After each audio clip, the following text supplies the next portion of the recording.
ყველას გვაინტერესებს ძალიან და მეც. აბა რა გაინტერესებს ანანო ჩემი, ქალწული ვარ თუ არა.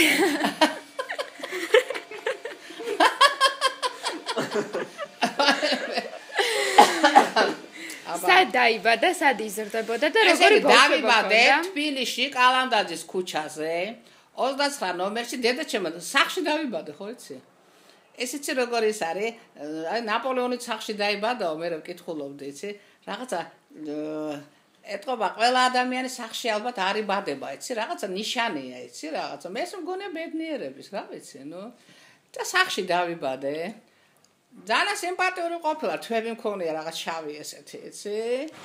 და ასე იგი კალანდაძის ქუჩიდან მე მამაჩემი იყო გპ-ის პროფესორი, მშენებელი ინჟინერი, ფალიაშვილზე ააშენა კერძო სახლი, გადავედით ფალიაშვილის 102 ნომერში, იმიტომ 102 წელი ვიცოცხლო. ვერ გაიგეს ეს 2 წელი რას ნიშნავს, ეგ მეკითხებოდა. აი ფალიაშვილის იმ სახლის გამო რაღაც 102 წელი მომწონს რა, ანუ ვერ გავქაჩავთ, თორე ესე კარგია რა, ანუ გაკაჩავთ. და გავიზარდე ფალიაშვილის 102 ნომერში და სკოლაში სწავლობდი 55 სკოლა, ხო არის ვაკეში, ფეხით მივდიოდი, ეს პატარა გოგო 4 ბანტი მეკეთა აქ, დედაჩემს უყვარდა ბანტები, 2 აქ, 2 აქ. და ლაკის ფეხსაცმელები, მამაჩემს მოსკოვიდან ჩამოქონდა, ხო და რაღაც გეტრები ზოლიანი, იმიტომ რომ აქ არის შევებოდა და დავამთავრე. მე რა იყო, იცი, ვითომ მედალი უნდა ამეღო, კარგად სწავლობდი, მე ისე გავზარმაცდი რაღაც. შატალოები დავიწყე კინოში. დავდიო, წამოდით ახლა ჯგუფს დაუძახებდი, იცი და ბოლოს დირექტორი დაგვადგა კინოთეატრში. იქ ომი ატყდა. თუ როგორც იქნა დავამთავრე სკოლა და რატომღაც, აი რატო ყოველთვის მღეროდი არა მე 3 წლიდან დავიწყე აი ეს მაინტერესებს, როდის აღმოაჩინეთ 3 წლიდან, იცი? დედაჩემი იყო გაგიჟებული რა, დედაჩემი თვითონ რაღაც კარგად მღეროდა რა და 3 წლის ასაკში, იქ ბავშვები ახლა კი მღერიან რაღაცა რა, 3 წლის ასაკში. შოუები. ხო, რაღაცა, იცი, რაღაც ჩერნაბურკას გავიკეთებდი, დედაჩემ რაღაც მაღალ ქუსლებს და რაღაც როზმარი მღეროდი. მაშინ ფილმი იყო როზმარი. და რაღაცა როზმარი 3 წლის როგორია. ეთქვა ნიჭიერი ბავშვი. ანუ თქვენ დედამ აღმოგიჩინათ ნიჭის. ხო, დედაჩემი რასაკვირველია. ნუ მე როგორ პიონერ სასახლე იყო, ეს სკოლის პიონერ სასახლე იყო არაჩვეულებრივი. თუ კი რამე წრე იყო, ყველგან დავდიოდი და ბოლოს დედაჩემს მივყავარ გაიგე ქუჩაში და დავარდი. თურმე გადავიღალე. და ეგ იმეთქვა, დაანებებია თავი როგორც უნდა 8 წრეზე დავდიოდი. ნუ ესე ცუდად გავხდი. რაზე დადიოდით თუ საიდუმლო? თუ კი არსებობდა ცეკვა, სიმღერა, მათემატიკა, ბიოლოგია, გეოგრაფია, აზე არ ვიყავი. ნუ დედაჩემს დავყავდი. და თქვენი პირველი დებიუტი სად შედგა თუ გახსოვთ? პირველი დებიუტი უნივერსიტეტში როცა შევედი, დასავლეთ ევროპის ენებისა და ლიტერატურის ფაკულტეტი, Die Deutsche Sprache, მაშინ გერმანული იყო მოდაში, ინგლისური არ იყო მოდაში. და ჩემი პედაგოგი იყო სხვათა შორის დალი კოკაია რა. ფანჯიკიძეების დედა. ძალიან კარგი პედაგოგი, გურამ ფანჯიკიძის ცოლი დალი კოკაია. ესე იგი უნივერსიტეტში იყო არაჩვეულებრივი თვითმოქმედება. გავხდი სოლისტი. უკვე კარგად ვღერი გაიგე, რასაკვირველია, ნუ და მინი მოდაშია მაშინ, ესე კაი ფეხები მქონდა. აი ფეხება სულ ვიძახდი. მერე დაარქვეს ლარები ჩემ ფეხებს. რატო? ლარები, გიტარის ლარები და ეს კაი ფეხები რომ მქონდა, დაარქვეს ლარები, მაგრამ ეხლა მე თქმა მეშინია, იმიტომ რომ არ მინდა რომ გაჟღერდეს. აქ ერთხელ ჟურნალისტები შეხედავ და მე ხო სულ მაიმუნობ რა, ეს იუმორის გარეშე ხო არ შევიძლია და ხოთ ეს არ ჩაწერო რა. იცი გავაგრძელოთ თქვენს მოქმედება უნივერსიტეტის არაჩვეულებრივ მოგზაურობდით ბალტიისპირეთში, სად იყო მაშინ მოგზაურობა ჩვენს სტუდენტები ვიყავით, ნუ და ჩემი პირველი სიმღერა იცი რა იყო გერმანული. Heute lebe ich dich und morgen lebe ich dich und immer lebe ich dich. რა სიმღერაა რა, რაღაც გერმანული. ეს სად იმღერეთ? უნივერსიტეტში მღეროდი და ამით მოგზაურო, ნუ ქართულები ხომ მქონდა. და ჟანრი ლოლაშვილი იყო ჩემი პიანისტი. მერე ვინ იყო გოგიკა არა, გოგიკამ და მერე უკვე გპ-ია. დავამთავრე უნივერსიტეტი და მამა რადგან გპ-ში იყო ახლა, უნდოდა რომ მეც ყოფილიყავი ლექტორი, ამიტომ მოწადე არა ვარ ესე შინაგანად ლექტორი, ნუ რა ვქნა, პედაგოგი უნდა იყო შინაგანად რაღაც განწყო. აი როგორც ექიმი, იცი? თუ ექიმი შინაგანად არ ხარ, არაფერი შენგან არ გამო. იგივე პედაგოგი. და გპ-ში ლექციები მომცეს. რა ლექციებს კითხავდით? Die deutsche Sprache, no? ვასწავლე ამ სტუდენტებს და რა ხდება იცი ჩემ ლექციებზე? გერმანს ვერ ვასწავლე. ჩემ კურიოზებს უყვები, no? კარები არ იკეთება მორბიან დერეფნებში. ეს გაგიჟდა კათედრა გაგიჟდა. რა ლექციები აქვს ესეთი ეთერის დროს იმაზე არ დადია სხვა ლექციებზე. ჩემთან რა ამბავია? არ ეტევა აუდიტორიაში ბავშვები. და მოდიო გადავწყვიტოთო, დავესწროთო ახლა ეთერის ლექციებსო. ანანო 8 პროფესორი 4 სათვალით. შემოვიდნენ. დიდი აუდიტორია. ეს რა პერიოდეცი? უკვე 2 წელი ვასწავლე და აღარ მიდეს პედაგოგობა რაღაცა. ანუ არ არის ჩემში რა და ამ დროს რერო იყო არაჩვეულებრივი სახელმწიფო ორკესტრი. მე არ ვიცი თქვენ გახსოვთ თუ არა რერო. კონსტანტინე პევზნერი იყო ხელმძღვანელი და კონსტანტინეს უკვე დარეკილი აქვს რომ რეროში მიწვევს. ეს ცირამხელა პრესტიჟი იყო რას ლაპარაკო მე პატარა ვარ 20 წლის. და უკვე უნდა წავიდე, ნუ. თუ ზერელეთა ვარ ახლა მე თუ დამესწრე, მაინც მივდივარ ხვალ უკვე. და ხა შედან ეს პროფესორები. ეს ბავშვებს რაღაცებს წერ დაფაზე, ისეთი დუმილია, არაფერი არ იცი გერმანულში. და როგორ დამთავრდა ეს თქვენი გამოცდა? მატარებაზე როგორ დავჭი საზღვარგარე და პარიში წითელი გაბაბებსა თურმე ლამდავდა და რას ლაპარაკობ, ნუ რეები. ეს გამოცდა როგორ დამთავრდა? ძალიან მაინტერესებს. და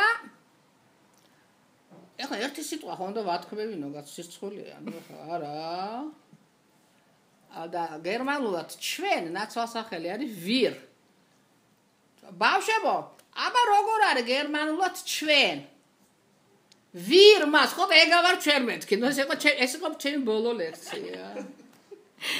ამ ნოტაზე დაასრულე თქვენი? დასრულე wir-ზე დავასრულე, იმიტომ რომ აზრზე არ იყვნენ ბავშვები, ნუ ესე. აბა, ეს იყო ჩემი ბოლო ლექცია გენასვალე. მერე უკვე ის რამდენი ბიოგრაფია მაქვს, ისე წინს ვაკეთებ ახლა ხო რა. ესე იგი წავედი მერე წერთ უკვე წიგნს. თქვენ კი აბა რა. კი, ნახევარ უკვე დაწერ. მე არ ავწერ, ნუ ჟურნალისტი წერს. ნუ მე ვაძლევ რა მასალას ხო. მერე უკვე წავედი გპ-დან რეროში, ეს იყო არაჩვეულებრივი პერიოდი. გია ჭირაკაძე იყო კონფერენციერ რეროში. ჩარლსტონს ეკავდა არაჩვეულებრივად. რეროში მოგზაურობა, საბჭოთა კავშირის ირგვლივ. რა კარგი პერიოდი იყო, საბჭოთა კავშირი ძალიან კარგი იყო რაღაცა, რა ვიცი, თქვენ ახლა არ გახსოვთ, არაჩვეულებრივი. ყველგან უფასოდ მიდიოდი, გასვენებდი, გაჭმევდი, გაჯიშდები, ნუ. და რეროდან წამოვედი მერე ტელევიზიის სოლისტად. 15 წელი ვიყავ ტელევიზიის სოლისტი, რადიო ტელევიზიის, ხო? არაჩვეულებრივი ორკესტრი ყავდა რადიო ტელევიზიას. და ერევანში მოგზაურობდი, სად არ მოგზაურობდით? აზერბაიჯანის, ახლა ამიერკავკასია. ერთ კურიოზს მოვყვები, ხო არის ეგეთი მომენტი? ახლა ერევანზე გამახსენდა რა. ეხლა მე ცოტა ხანი სამავთყოფოში ვიწექი რა, ჩემი რაღაც პროფილაქტიკის გამო. და შემოვიდა სანიტარი. სომეხი ჟანა, წითელი თმებით. კაი გოგო ძალიან. და უნდა თეთრეული გამომიცვალოს და მე გადავჯექი სკამზე. თუ მარტოები ვართ მე და ჟანა და მარტო ვიწექი ხო პალატაში და ეს ასწორებს. თან ველაპარაკები, მეოთხარი ჟანა, როგორ მიყვა სომხები, რას ლაპარაკობს ერევანში დავდიოდით გასტროლებზე. ბავშვი ისე და შემოწოთ მომიტრიალდა ჟანათ, ხელში უწურა ზეწარი რა იგივე. შენ რა კაკულია სამ ლაპარაკობ. როგორ მეოთხარ მე კაკულია ვარ. კაცო რას დამსგავსები ხარ ტელევიზორში რა ლაბაზი ხარ კაცო. შედა საავადმყოფოში ყვითელი რაღაცა კალბი ხო ჯერ შე კაკულია საერთოდ ლაპარაკობ კაცო ჯერ ბისმირა ესეთი კომპლიმენტი გავსები ხარ კაცო ტელევიზორში რა ლაბაზი ხარ სწორი ხარ მეოთხარი ჟანა აბარ ავათავარ ვერ ახედა ესეთი კომპლიმენტი მიგიღიათ კალბატონად იცი რამდენი ვიცი მთელი საავადმყოფო ამას ერთი თვე იცინოდა მე და ჟანას უმღერა ინჩუთოღირ დუხერაცა სომხური სიმღერა აი მე შენგენ აცვალე შენა აბარა ნუ ვაფშე ეს მაგარი იყო რა შენ რა დამსგავს არა კაკულესად ლაპარაკობ შენ რანი ჭიერი ხალი იყო ნახე ხო ხო და ჩემო ანანო მერე კიდე რა არის? თქვენ იმდენად მხიარული ხართ და თქვენი სახელი იმდენად მართალია. მაგიტომ უყვარვარ ხალხს, იცი რა? აი თქვენ რომ მოისმინოთ რა ხდება მობილზე, სიყვარულის ნიადაგზე, სუბტირი ხო იცი? მეტირება, იცი რაღაც აი ხალხის სიყვარულით ისეთ სიტყვებს მეუბნებიან, იცი? ხო, ახლაც რაღაც ისეთი ლექსი დამიწერა ხალმა, ეხლა გამომიგზავნა გულში. რომ აი გავგიჟდი რა, მოდი რა. აი მანდებს ნახე რეკლე. არა, ეს ჟურნალები, ჩემი ინტერვიუებია სულ რაღაცა. ერთ ინტერვიუში ცირავს წერ ისრაელში რომ წავედი იერუსალიმში. ხო, ისე ვიყავი არა და იცი აი ნახე ისეთი კარგი ლექსიეთი სულტიროდი მე რა. ხო, ცოტა გძელი რა ხუთი კუპლეტია თუ რაღაც. ყველა არ წავიკითხოთ, მოდი გამოვიდეთ. არ ხა. შენ ანთე რა სინათლე ანანო. აი აქ აი ნახე. შენ ხო არ გინდა წავიკითხო? არა, თქვენ სიყვარული მღერო და სათაურია.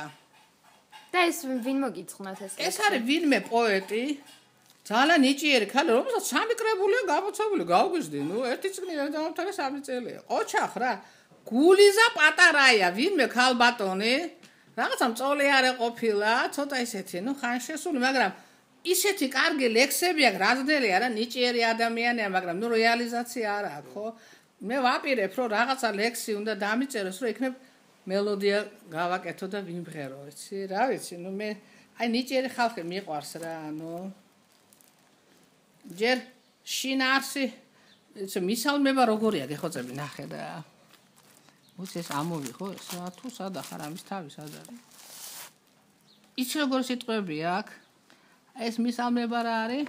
საქართველოსთვის მღერი ხარ, ისევ იპყრობს მენას და გულს, კვლავ ალაღებს სიყვარულით ქართველ ხალხს და შენ ტკბილ მამულს, ვუძღვნით ჩემს საყვარელ მომღერალ, საქართველოსა და ქართველი ერის უსაღრო სიყვარულით, ავანტყოფობისა და სენის დამძლეველს.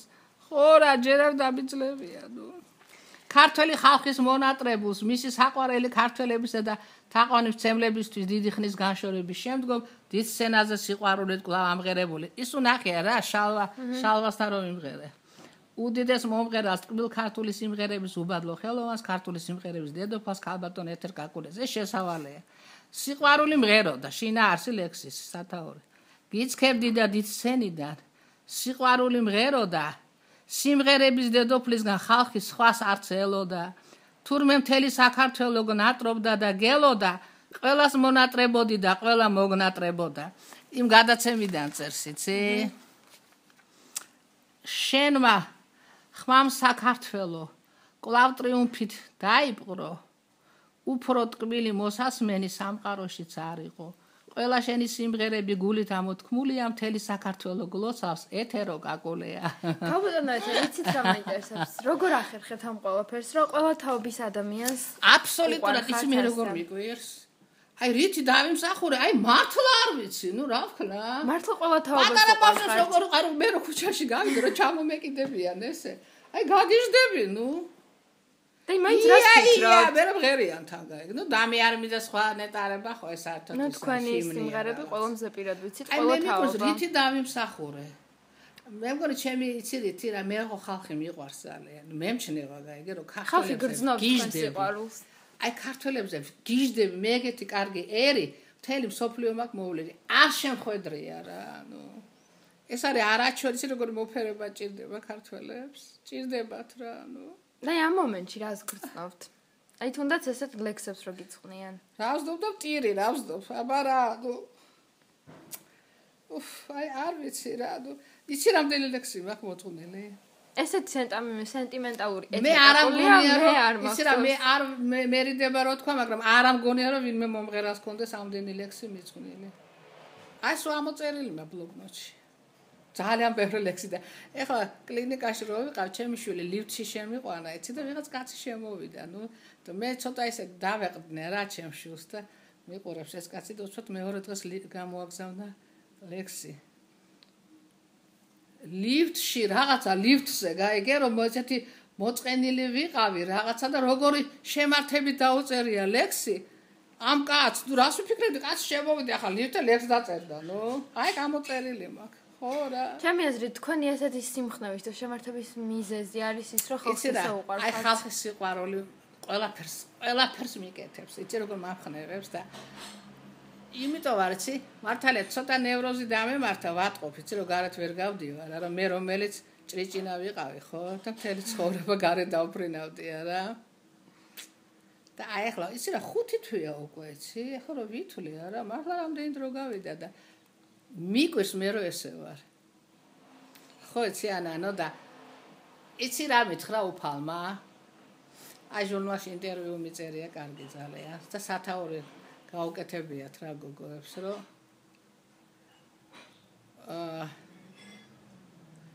მთელი ცხოვრება მინდოდა რომ იერუსალიმში ჩავსულიყავი და უფლის საფლავი მენახა. ხო შემეძლო?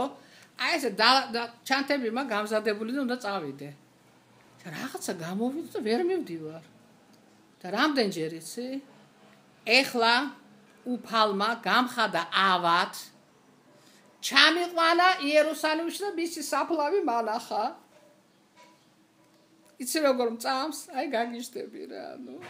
ავად გამხადა, ხო, რომ მისი საფლავი მე მთელი ცხოვრება მინდოდა ეგ ჩასვლა, იცი და აი რაღაცა მიშლიდა, ნუ ხელს არ ვიცი, ნუ რაღაცა. ეხლა ავად გამხადა, იცი? და მითხრა. ნუ გამოგიგზავნიო განსაცდელსო, იცი? ჩვენ ლაპარაკობთ, იცი? გამოგიგზავნიო განსაცდელსო და არ გეწყინოსო და ისე მე გამოგაჯამ ტელეფონი. ხო რა. და რო შევედი იერუსალიმში მივლასლასებდი, იცი როგორ? და ეს თარჯმანი მყავდა და ეს ვინც გვერდზე მყავდა ეს საელჩოდან და ესა და ესე დავემხე, იცი? გეხოცები გამომაჯამთელე რა, ჩემო საყვარელო, იესო. ზემოდა დავყურებდა, იცი და როგორ ესმოდა? ანანო და ერეკლე როგორ ჩიტი ისე გამოვედი იქედან. ესენი ვერ მეწეოდნენ, ხო ისი?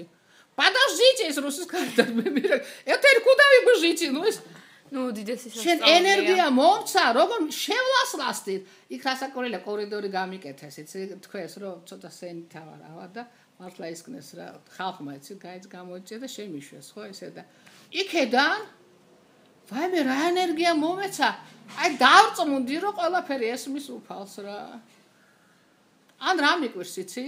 ანანო ახლა ერეკლეროზის მანდიჟი და პატრიარქი. კი, ვიცი თქვენთან.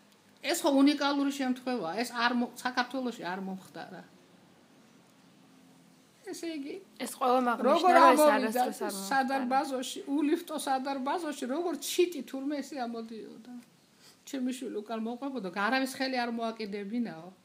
აი ენერგია მიცა უფალმა, იცი? უყვარვარ, იცი ძალიან, მე ხო გიშდები არა და კარები მქონდა ღია.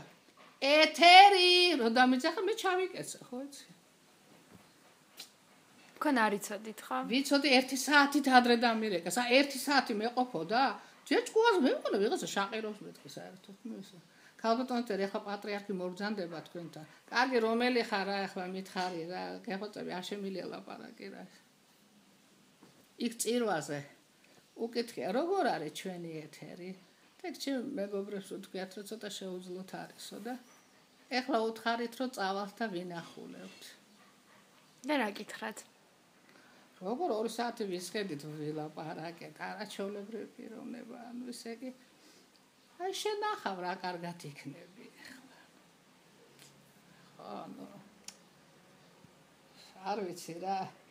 ესეთი აი მაგის იმედი მაქვს, იცი რომ აი პატრიარქი მლოცავს, იცი? ხო რა, უდიდესი ძალა აქვს. ხო რა, ნუ ესეა. ეგრე ხდება, ნუ. თქვენ ასეთი ხმის ტემბრი თავიდან არ გქონიათ? არ გქონდა არა, ხო, უფრო ისეთი რამ განაპირობა ეს რაღაც ახალგაზრდული მქონდა. ანანო, ეხლა ხო წლები ხო მომემატა. მართალი არ მახსოვს რამდენი წლისა ვარ, მაგრამ ხო მომემატა. მე ეს ტემბრი იცვლება და მე მომწონს ახალდელი ტემბრი. და აი რამ განაპირობა თქვენი იმიჯი შეცვლა ხმის ტემბრის? არ ვიცი. შენ დაუნებურად მოდის, ნუ ესე იგი. შენ გონე მე ვიცი როგორ ლაპარაკო. ანუ არ გახსოვთ როდი შეიცავა ეს? არა, არ ვიცი, ნამდვილად არ ვიცი რა. და მე რა არის, ანანო?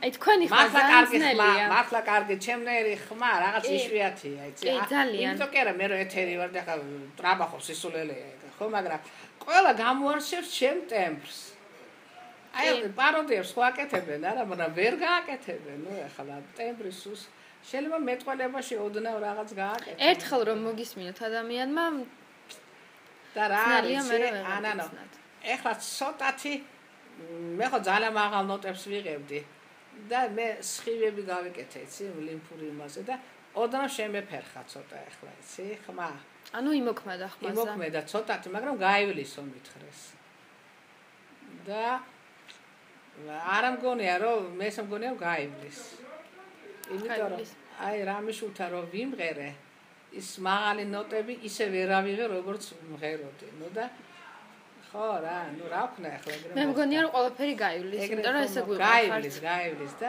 ტრარარარარა ტარარარარა ნახე აი კარგად სუფთად ვერ ვიღებ ჯერ კიდე ვერ ვიღებ სუფთად ნუ ეს იყო ერთი თვენახევრის წინ კიდე უნდა ერთი თვე ხო რა ესე кай ხმავა კი და ძალიან არ მინდა თქვენ დღევანდელ მდგომარეობაზე საუბარი მაგრამ თქვენ დაიწყეთ და მოდი კითხავთ მაშინ გავხდი ნუ რა ვქნა ახლა მე არ მეგონა რომ როდის მე შემეპარებოდა ავანტყოფობა აი არ მეგონა ნუ ისეთი ჯანმრთელი ორგანიზმი მაქვს და მქონდა და მე ამაზე მეტად გამაკვირვა იმ ამბავმა რომ თქვენ ამ დიდ პრობლემასთან შეჯახების შემდეგ მაინც ხართ ესეთი პოზიტიური და აი ესეთი მყარული სულკარ უნდა ვიყო რა ანანო აი როგორ ახერხებ იცი რა ეს უკვე ძველი ეთერი კაკულია ეთყობა ეს ახალი ხო შეიცვალა ახლა რა და ეთყობა იმ ძველის გადმონაშთები ჯერ მაქვს იმიტომ რომ ხალისიანი ბუნება მაქვს საერთოდ ისევ ისეთი ხარ იცი რატო ჩემ შობლებიც ესეთები იყვნენ იცი ხალისიანები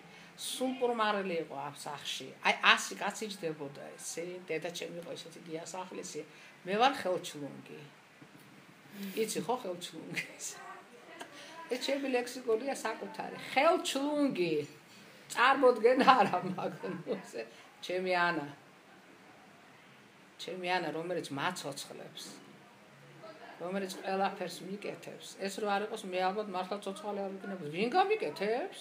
საჭმელს მე ვარ ხელჩლუნგი აზე არა ვარ ნუ ანანო ისე რო დაუფიქრდე აი ცხოვრება რა რთულია იცი ყველაფერს გეფიცები ეხლა ფიქრობ მაგაზე იმიტომ რომ სულ აღი ცხოვრება მქონდა მე ხო აი მართლა აღი ცხოვრება მქონდა რა დედა ხელს მიწყობდა მამა ხელს მიწყობდა ბავშვს დედა მისდი და არაფერზე არ მაკარებდნენ მე სულ წასული ვიყავი ხან უცხოეთი ხან ესა მართლა იცი რა ჩემა პროფესიამ განაპირობა ესა ხო მე რო ეს პროფესია არ მქონდა მე ხა ბუღალტერი ყოფილიყავი ხო სულ სხვა ეთერი ვიგნებოდი რაღაც ხო არა რაღაცა და ვიცი რა მე მადლობელი ვარ უფლის რომ ჯერ რო ვარ ქართველი აი უფალს მადლობა მინდა შევწირო რომ ჯერ ვარ ქართველი იცი მე რო ვარ ქალი აი გიჟდები ქალზეს რა სინდრომზე იცი როგორ მოფერება უნდა ქალს რომელიც შვილს აჩენს აი გივლის არა ვარ სწორე გეთახმებით და მადლობელი ვარ რომ აი ჩემი პროფესია უფალმა მომიწყნა რა და ჩემი ხმა რომელიც არის მართლა კარგი ხმა მაქვს რა ვერ ვიტყვი რომ ცუდი ხმა მაქვს რა ვქნა არა ჩვეულებრივი ხმა გაქვს ხო რა და აი უფალს მინდა რომ მადლობა გადაუხადო და მე ესე მგონია რომ ისე უფალი გადამარჩენს და აი მაინც მითხარით რა გაძლიერებთ აი ამის ძალას რა გაწლევთ იცი რა შინაგანად ვარ მე ხალისიანი ბუნების ადამიანი ეს ძალიან ბევრს ნიშნავს ხალისიანი უნდა იყო რა ან უნდა გახდე რაღაც უნდა დააძალო შენ თავს რომ გახდე რა ერეკლე შენ არ ახარ ხალისიანი მოწყენილი ზიხარ გავგაწევთ თავარია თქვენი სახელი და გვარი გავიგოთ და ყველა დადებითად ვართ პოზიტიურად ვეწყობით ვიცი ეს არის ჯადოსნური ამბავი სწორე გამოაცხადა ენგა გრიგოლია შეუდარებელი ეთერ კაკულიაო მართალია შეუდარებელი ხართ მართალია ვარ ნუ რა ჯადოსნური ამბავია მართლა ეს ყველაფერში უფალია უფლის ხელი ურევია ყველგან მე ესემ წამს და რა ვიცი ნუ არ ვიცი რა და მაინც აი რამე რჩევა მოგვეცით ჩვენს ქართულ ერთს რაც ძალიან გვაკლია და გვიჭერს რჩევა იცი რა ძნელია მისცი ადამიანს რომელიც ცოტა ღვარძლიანად არის დაბადებული, იცი რა ძნელია, ხო რა და რომელიც არ არის ბოროტი და ღვარძლიანი, ის ისედაც კარგად ცხოვრობს, რო იცოდე. როგორ მოახერხოთ, რომ ვიყოთ თქვენნაირები? ვერ მოახერხებ, უნდა დაბადებულიყავი ეგეთი. ეხა გაიწრო. იცი რა, ჩინელი ფილოსოფოსი არის, ერთი პირველი საუკუნე, იცი რა წერს? ადამიანი იბადება ბოროტათო. აი ამოწერილი მაქვს, იცი ბლოკნოტში. აი გაგიშტები რა. თქვენ ეთანხმებით ამას? არა. არ ვეთანხმები აბსოლუტურად, იმიტომ რომ ყველა არ შეიძლება ეგეთი იყოს, არა. ნაწილობრივ შეიძლება. მაგრამ ყველა არა. ეხლა ჩვენ რატო არ გავბოროტდით რაღაც? ეგრე ხო არ გავბოროტდი. ანანო არ გავბოროტო, მე არ გავბოროტდი. რატო და გავბოროტდა ისე? მე რაღაც ცოტა ფული რო გვაქვს, არა, ვქნათ ახლა ისე. სულ არ მიდეს მილიონები, ყველა ხდება ეს მილიონერი, კაი რა. თქვენი აზრით რაშია პრობლემა? რატო ბოროტდება ხალხი? ფული. ციცერონმა, მე ხო წავიღეთ ვინამ ფილოსოფოსებით ახლა. ციცერონმა იცი რა თქვა? ფული არის ყველა მოქმედების სათავე. თუ ფული გაქვს, ის არ არის ბოროტი. აი რო არ აქვს ფულის გაბოროტებული და რო ხედავს რომ მისი მეზობელი მილიონერია და პრადო უნდა.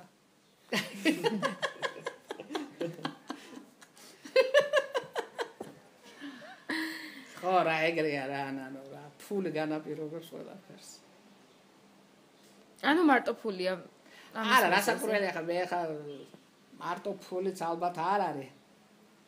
ეგრეც არ არის თვითონ ეხა პიროვნულად ინდივიდუალურიც არის ხა როგორია ადამიანი. მაშინ ეთერკაკულიასგან მოგვეცით რჩევა. რჩევა რა ვიყოთ ესეთი ერთ ფრაზას ვიმღერებ რა. აი ეს იქნება რჩევა.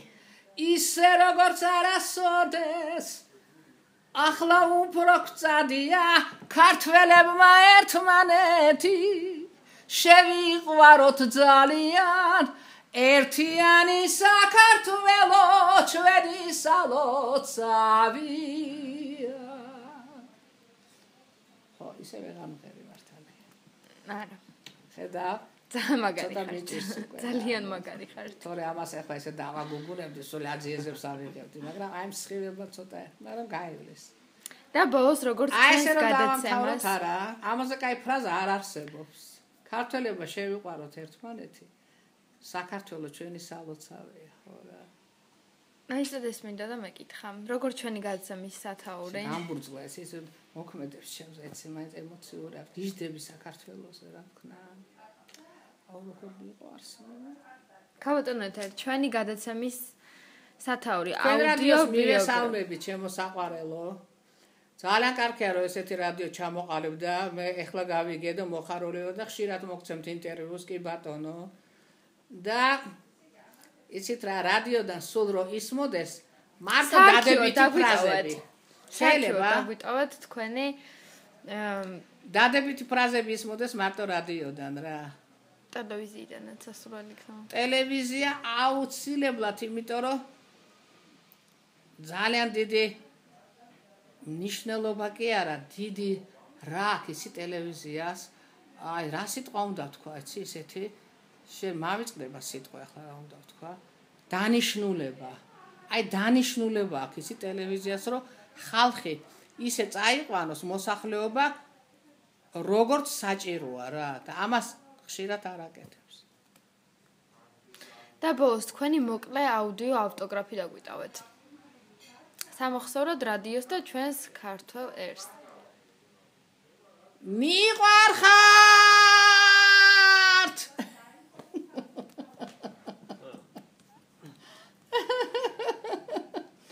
ხო რა, ანანო. ამაზე კაც ვერაფერს ვერ ჩავწერთ.